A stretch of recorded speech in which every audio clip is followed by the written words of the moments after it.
Normally in nature, things don't tend to happen particularly suddenly.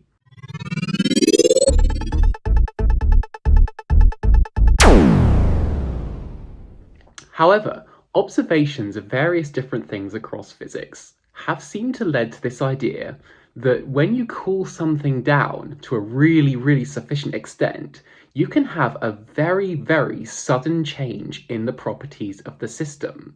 When something changes state, it's known as a phase transition. However, I'm not talking about the phase transition from solid to liquid or liquid to gas.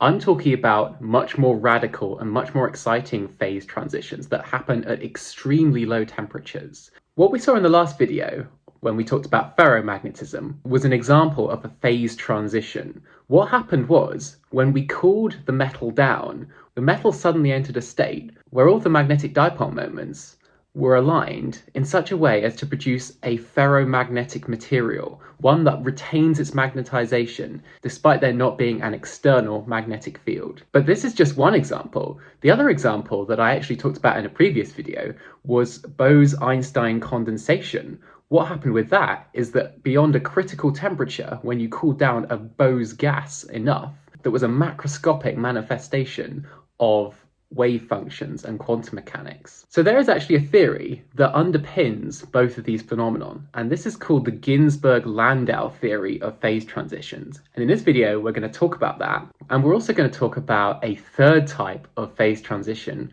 and that is one that explains superconductivity within metals. So without further ado, let's get started. So as I mentioned before, a phase transition happens below a critical temperature. So I'm going to basically draw the same graph that I drew last time when I was referring to magnetism. And along the x-axis, we have temperature, and we had the magnetization M along the y-axis. And what we found was that you couldn't have spontaneous ferromagnetism for any temperatures above a certain temperature right here. And this right here is known as the critical temperature, Tc. But for temperatures that are below the critical temperature, you found that the magnetization suddenly jumped and actually increased with decreasing temperature in a curve that looks a little bit like that right there. We found that it was actually proportional to negative temperature at temperatures near the critical temperature. And experimentally, what you find is that it still kind of retains this kind of square root function even near absolute zero. So this is what we found for magnetization, and we found a similar thing when we were talking about Bose-Einstein condensation. Instead of magnetization though, along the y-axis, it was the number of particles in the condensate. So this was the number of particles that were basically in the zero energy state that were piling up at the very bottom of the density of states dispersion graph. So the density of states couldn't take any more in any higher energy. So what happened was basically all of the bosons were starting to pile up in the very ground state. And you had a curve that looked exactly the same almost, a sudden jump at a certain critical temperature right there. So how do we explain what's going on? Now we can see that there is a parameter. In the case of magnetization, we found that the parameter that suddenly jumped was the magnetization M. But for Bose-Einstein condensation, we found that the parameter that suddenly jumped up was N. So we can kind of generalize these two parameters into what's known as an order parameter. This is the parameter that we find that suddenly jumps when you reach below a critical temperature, normally really cold. So mathematically, we can kind of define this order parameter, a general order parameter, as being equal to 0 above when T is greater than the critical temperature, but is not equal to 0 when T is less than a critical temperature, right there. So this is how you'd mathematically define this order parameter. And maybe a more simple example to try and get your head around what an order parameter is to think about what happens when you have a rod that's pushed against a wall right here. So what I'm going to do is I'm going to do a really simple example. This is like a brick wall, and I'm basically pushing this kind of flexible rod against this wall right here. So I'm pushing really hard against this wall. Now, because it's a rod, I push in a little bit, it's a solid, it's not really going to do anything. It's just going to sort of go against the wall. you're just going to feel like you're struggling to kind of get into the wall, really. So nothing's really going to happen. But when I exert a really large force, what will actually happen is that the rod will buckle under all the large force.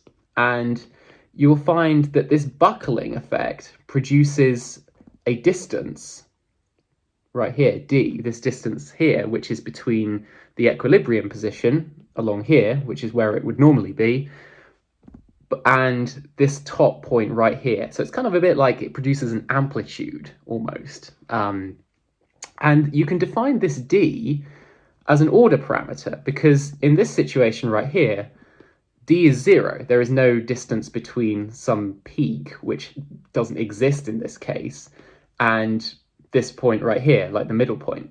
But in this case right here, when you push really, really hard against the wall, the rod will buckle and it will produce this d right here, this little displacement, which is basically an order parameter.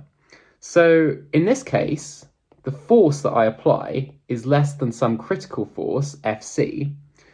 But in this case, as soon as I reach above this critical force, the rod will very suddenly buckle, and that will produce this displacement d, which is what I'm defining as an order parameter. So it doesn't exist in this case, but it does exist in this case, and it only exists after I exert anything above the critical amount of force right there. Now, in an earlier video, I talk about this concept that any kind of physical system is always trying to minimize the amount of free energy. Now, in another video, I talk about lots of different thermodynamic potentials, and some of which are in fact free energies. You in fact have the Helmholtz free energy, the Gibbs free energy right here, and the Landau potential, omega, right there. Now, these are all free energies, and typically systems will always try to minimize one of these free energies. Now, it depends on what is constant within the system.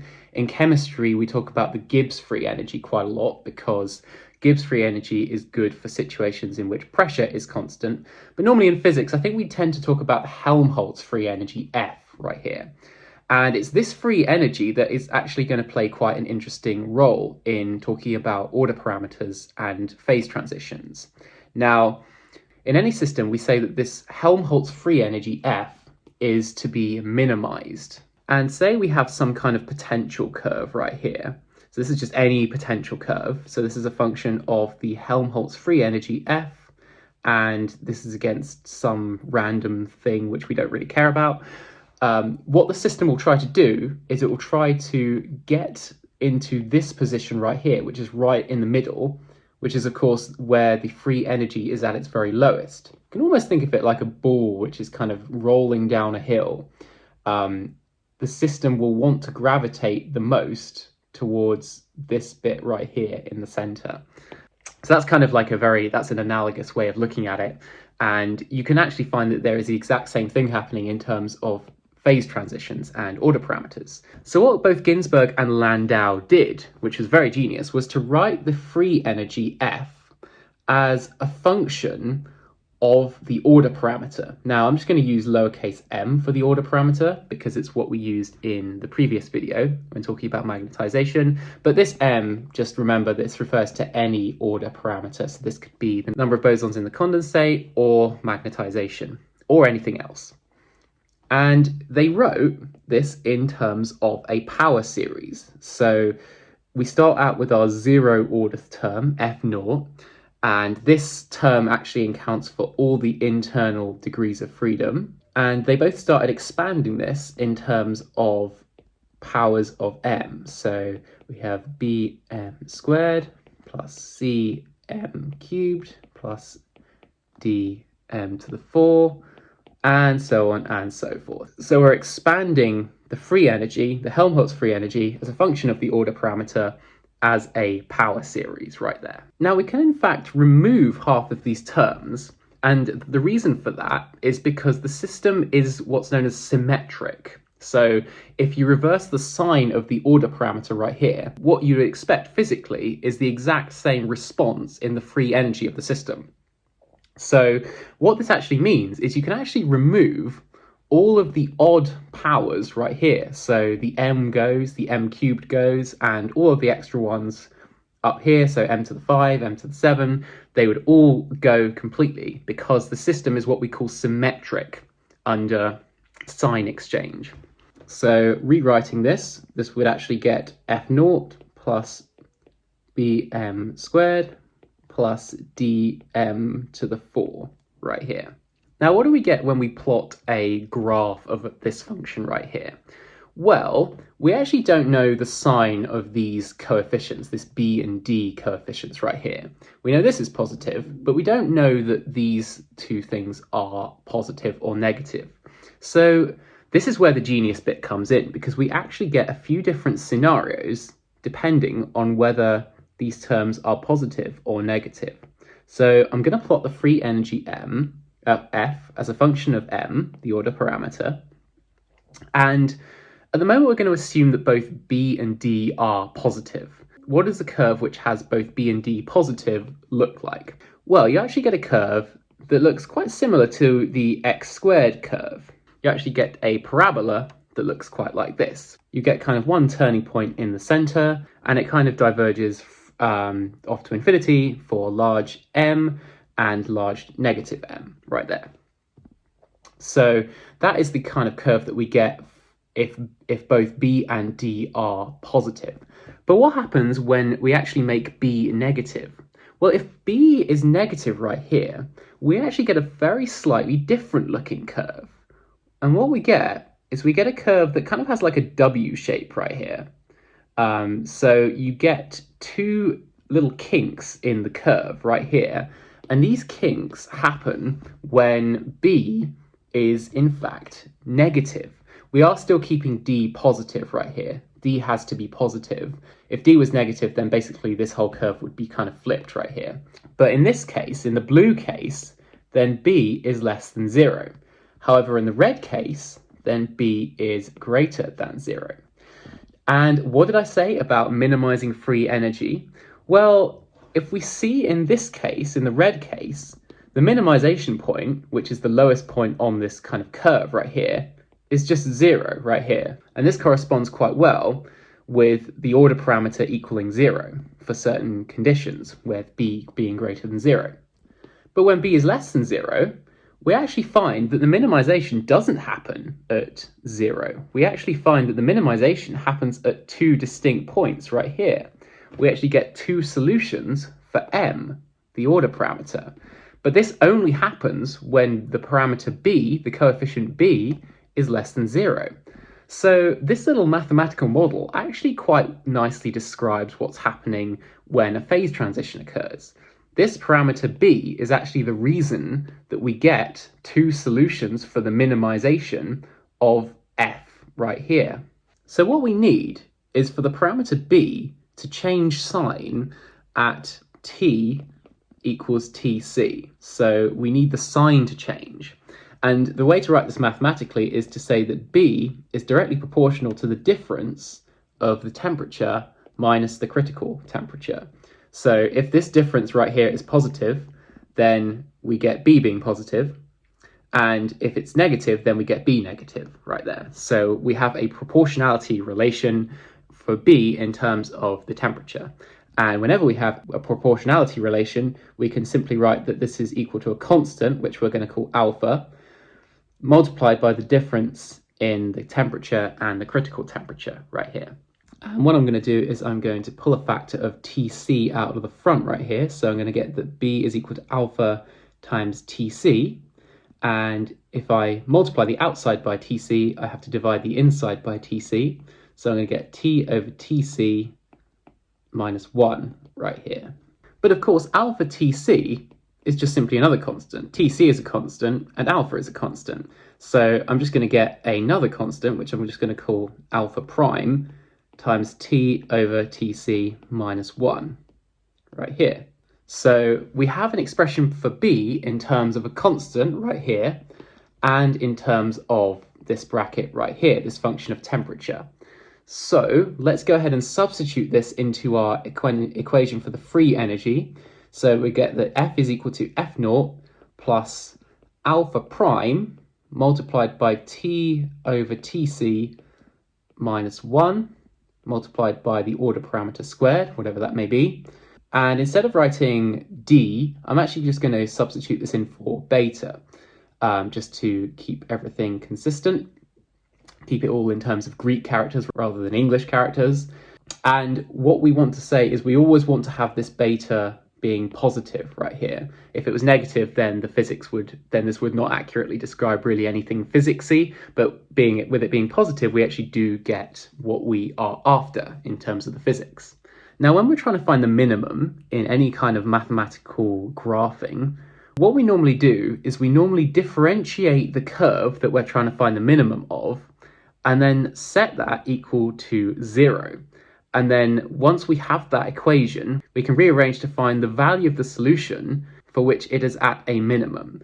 And the way to kind of think about this is that the gradient at this point right here is in fact 0. It's a flat gradient. And since the derivative of a function tells us what the gradient is, if we set that equal to 0, we will find either the minimum or the maximum of the curve. So this is what we're going to do. We are going to differentiate f with respect to m. So if we do that, we find that the derivative of this term is just 0 because it doesn't depend on m. And we are simply differentiating an m squared function, which means that we're just going to bring down the 2. So we're going to get 2 alpha t over tc minus 1 multiplied by m. And this term, when differentiated, we're going to get 4 beta m cubed right here. And we said that this is equal to 0 to find the minima. So we can just rearrange this equation, and we get that 2 alpha prime t over tc minus 1 multiplied by m is equal to minus 4 beta m cubed. And we can simply divide both sides by m. So the m goes right here, and we find that this is equal to m squared. Rearranging for m, or m squared in this case, we get that m squared is equal to minus 2 alpha prime t over tc minus 1 divided by 4 beta. And we can just tidy this up a little bit here. This minus sign can come within the bracket, so we get that m squared is equal to 2 alpha prime 1 minus t over tc. One of the 2's in the 4 is going to cancel because 4 is 2 times 2. And we're just going to get this over 2 beta, and this 2 is going to disappear right here. So that is m squared. And m, if we just simply square root this, we are going to get that m is equal to, so m is equal to the square root of alpha over 2 beta multiplied by 1 minus t over tc right here. However, when we square root, we need to be a little bit careful with this. You actually get 2 solutions when you square root. So if you square root the number 9, you get plus 3 and minus 3. So we've got to be a little bit careful of that. So we need to just add in our sign right here. So we're going to get plus or minus this right here. And this is the value of the order parameter in terms of temperature, which minimizes the free energy. And if you remember, this is exactly what we had before when we plotted out the curve. This is when we plotted out the order parameter m versus the temperature T. We got this negative T curve. Okay, it's multiplied by a couple of factors and shifted along a bit, but you actually find that it's just this negative square root curve, which is the thing that's determining the order parameter as a function of the temperature. So I'm now going to shift gears a little bit, and I'm going to now introduce the phenomenon of superconductivity to the mix. And you might be wondering, well, why has superconductivity got any relation to Ginzburg-Landau theory? Now, before I link up the two, I'm going to talk a little bit about superconductivity and what is actually going on inside a material when it becomes superconductive. But superconductivity is in fact an example, a really cool example of a second order phase transition, and it can be explained with Ginzburg-Landau theory. So superconductivity is basically the phenomenon where the resistance of a material literally becomes 0. Now, normally what happens at room temperatures at resistance for electrical resistors, or just any circuits for that matter, is that the resistance as a function of temperature normally does something a little bit like this. You get this kind of like curve which sort of increases as temperature increases. And this is kind of what happens at room temperature. But what happens when you cool the temperature down? What actually happens to this curve? Does it go up like this, or does it just plateau at a constant value? Well, in fact, experiments have shown that the resistance literally hits absolutely zero. There is literally no resistance whatsoever. Now, I don't even mean just a tiny, tiny bit of resistance, like a negligible amount. I literally mean that there is zero resistance in this point right here. So R literally becomes zero. And typically this happens on temperatures that are really, really, really small. That is around about 10 Kelvin or so. So 10 degrees above absolute zero, you find that the resistance can fall to zero. So how on earth can we explain what's going on right here? Well, let's go to our kind of zoomed in version of a metal right here.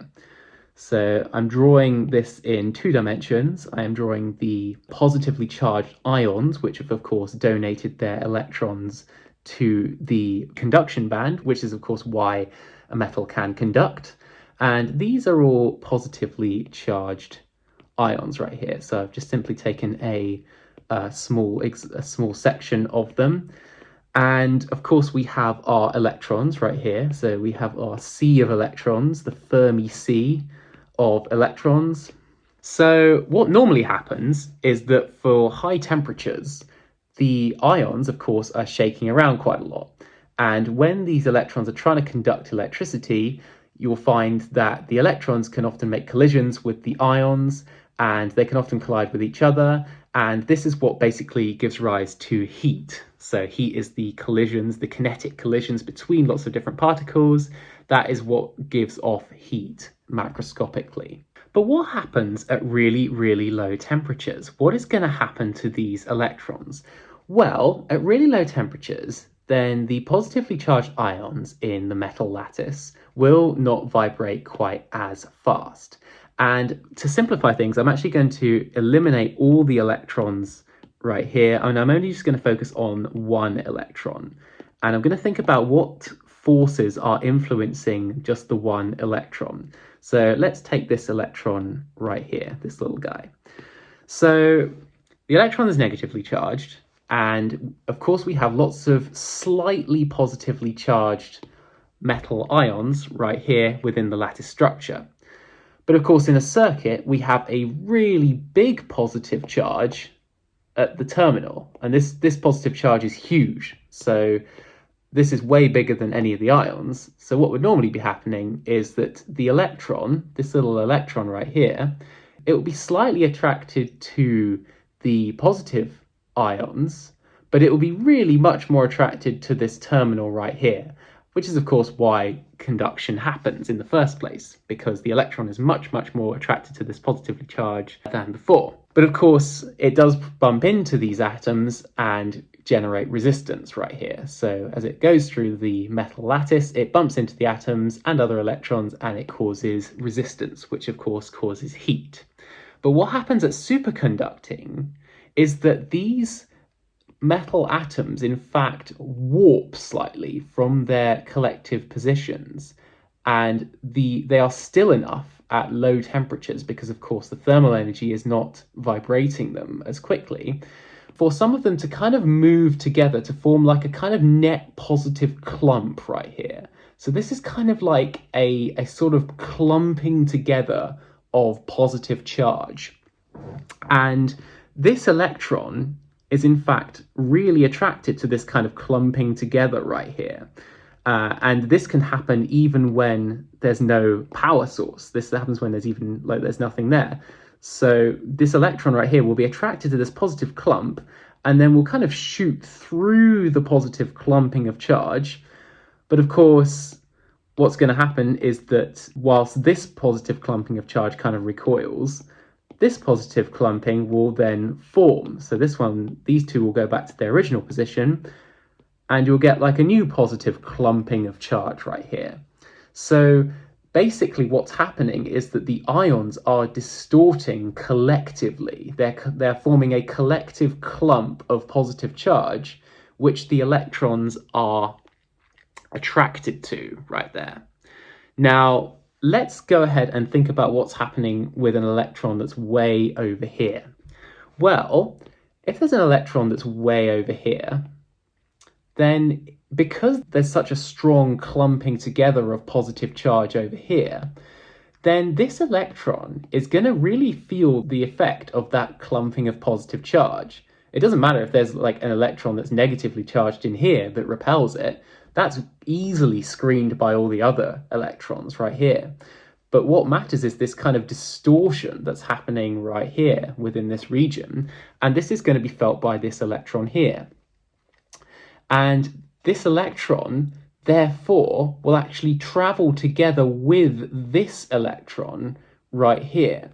They'll both kind of travel synchronously at the same time. So as this electron moves through the lattice, it's going to bend and warp the ions so as to create a clump of positive charge, which this electron will then feel and therefore move towards. So what you actually find is that electrons travel in pairs right here. So this electron is in fact paired with this electron right here.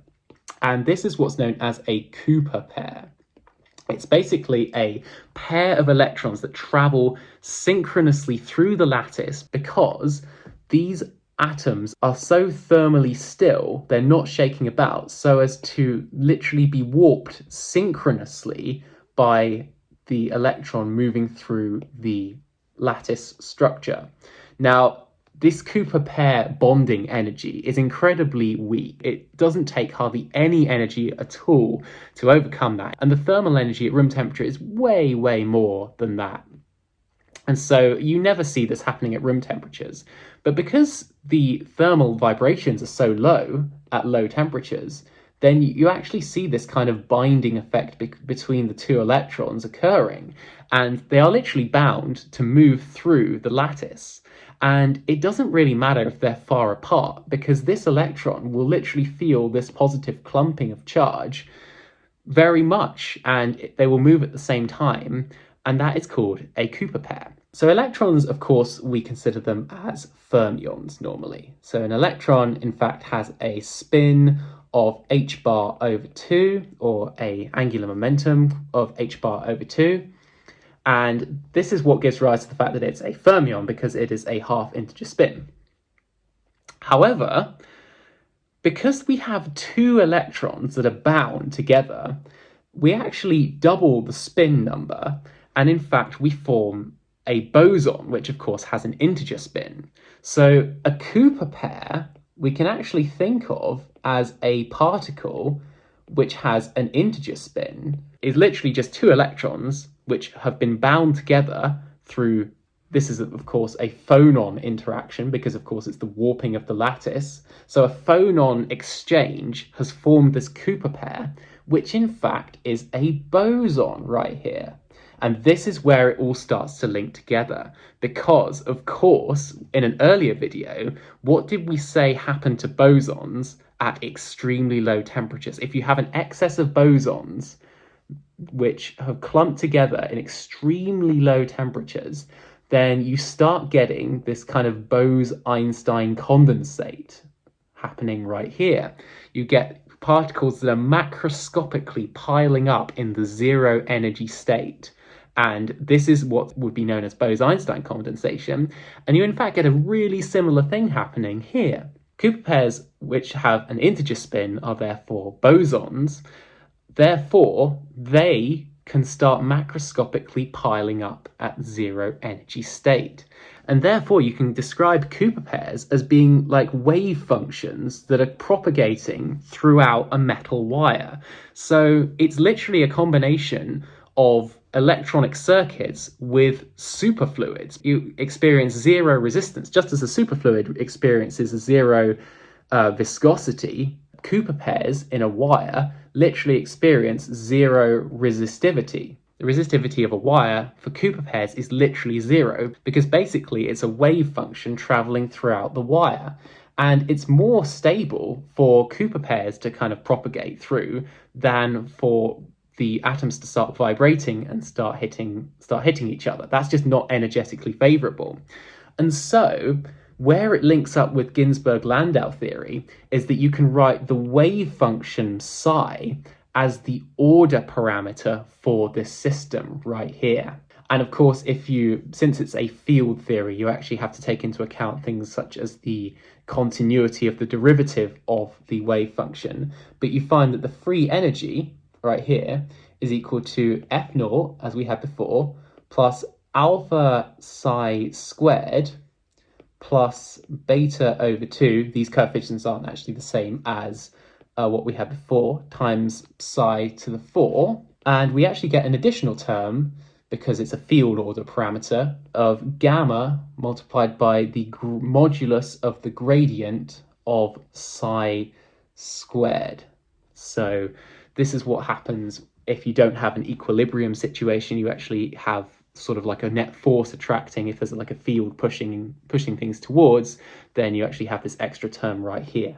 And so similarly as to what we did before, you actually find that if you want to have the wave function as a function of temperature, then you get that mod psi squared right here is equal to minus alpha naught, which is just a constant, multiplied by T minus Tc divided by beta right here.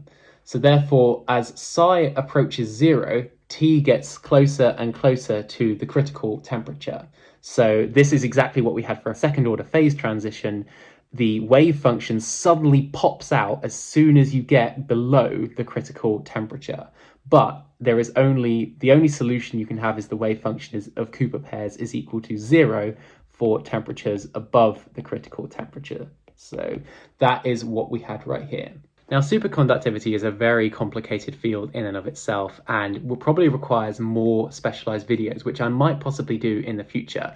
But I just sort of wanted to link this up to Ginzburg-Landau theory, because it was basically the theory that used to explain superconductivity very well. It actually popped out of several more electromagnetic considerations for superconductivity, in particular the BCS theory, which is of course where the C is actually the Cooper, Leon Cooper, who of course proposed the idea of Cooper pairs. And maybe someday in the future I will do a video on it, but it is very, very advanced stuff. So I hope you guys enjoyed this video, and I will see you next time. Take care.